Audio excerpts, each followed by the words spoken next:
I want to begin by congratulating all of you, the stakeholders.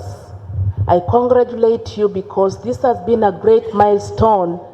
We are registering in the history of Uganda, having the second ECCE conference that has brought together people of all walks of life.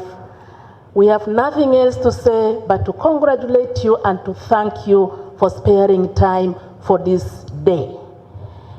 Number two, this conference has come timely, has come at a time when Uganda is discussing issues pertaining repurposing our direction as parents in terms of our key cardinal responsibility in upbringing of our children.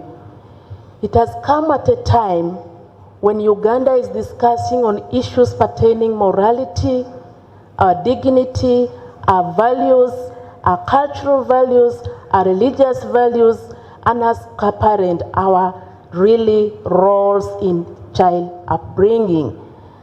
And I'm so happy. The conference has also come at a time when we've just completed and continuously speaking about the 25 years that we've invested in UPE. And for that matter, I really want once again to thank all the stakeholders that have invested in ECD. And I want to thank all of you in your respective capacities for whatever you are doing for the ECD centers. And thirdly, this conference has come at a time when all of us are at a mode of praying and fasting. The Christians are praying and fasting, and we are fasting for a cause. Our brothers and sisters in Islamic community are as well praying and fasting. And I believe this is a moment that God is going really to bless our country and to answer to our prayers, most especially that is centered around our children. Number three, a lot has been said about the policy, our policy of education of 2008 Act that has mandated the ECD centers to be manned by private sectors. Government of Uganda has provided a fertile environment for the private sectors to invest in Uganda, not only in education sector, but in many other sectors. And in education, ECD is run by the private sectors, as my colleague has said, and we've seen among the centers that have been registered as ECD centers, many of them are not registered. They are not licensed. Over 80% of those centers, they are operating illegally, not according to the policy we have. Half of those centers, they did not meet the minimum requirement to operate. They did not have what it takes to keep the children, to train the children, to nurture the children in those centers. And the unfortunate bit of it, according to the UBO statistics, out of the 3 million plus children we have, 1,800,000 plus did not go to those ECD centers. That is the unfortunate part of it, meaning that many more of our children within the age bracket between 3 and 5, they are not able to access the ECD centers.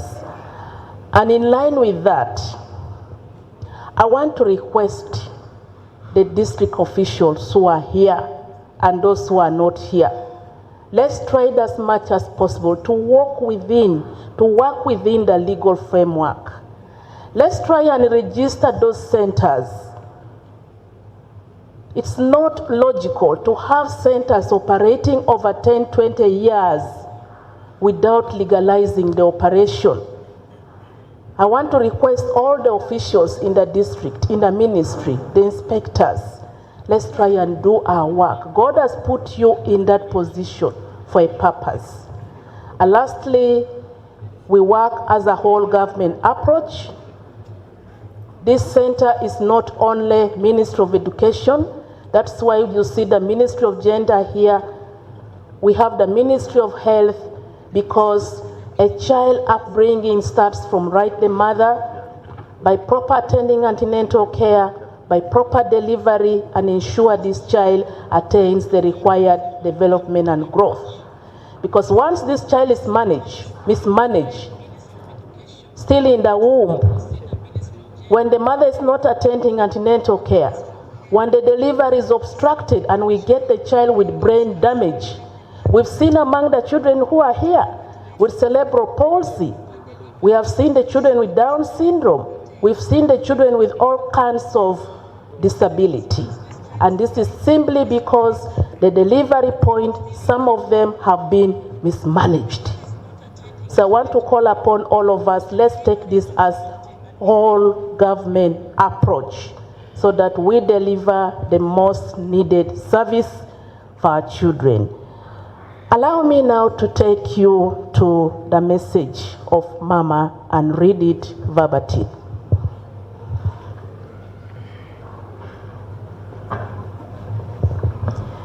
It gives me great pleasure to address you today. I want to add my voice in welcoming you here today in your respective capacities. Kale yoyo Minister w'Eby'enjigiriza ebisookerwako Kaduchu